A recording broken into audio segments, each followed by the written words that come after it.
Pagkagaling niya dyan sa dito sa ano yan sa ano na yan, Kaladya. Malamig na yan. So ito na mangyayari niya. Ayan. Ayan o. Ayan. Ayan ang mangyayari niyan. Tapos ayan.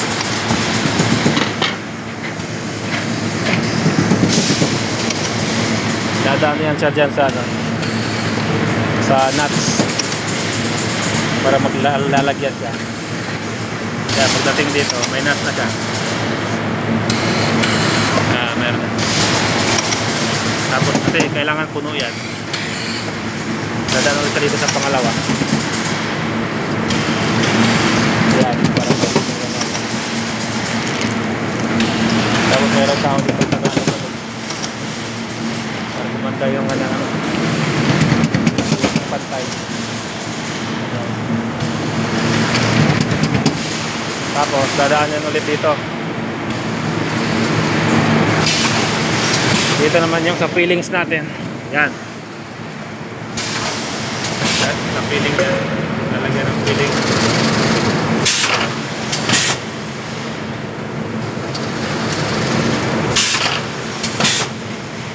Tapos dadaan siya dito sa vibrator para mag-spread yung chocolate natin.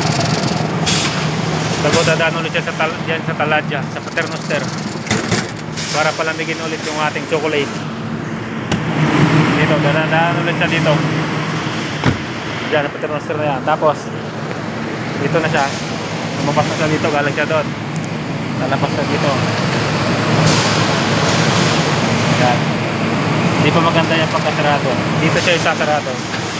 Dadaan muna siya ulit sa heating na to. Dadaan siya dito sa heating. Yan.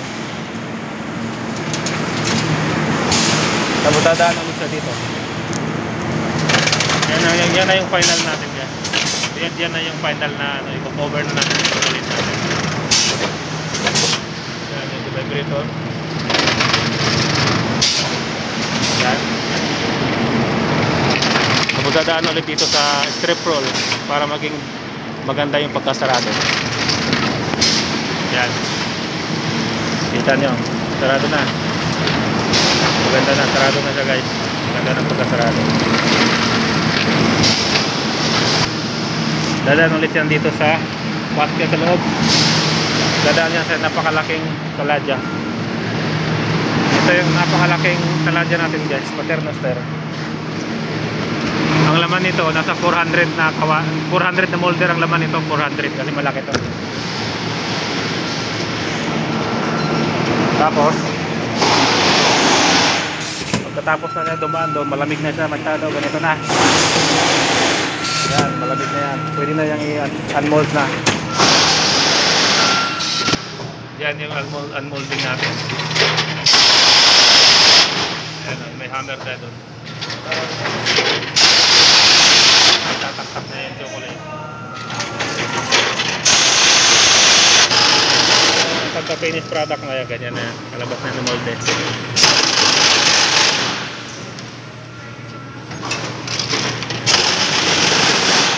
Dadaan na lahat yan dito. Tapos kukunin na lang may tao doon. Kukunin na ang tao doon na nagbabantay. Nilalagay dyan sa box.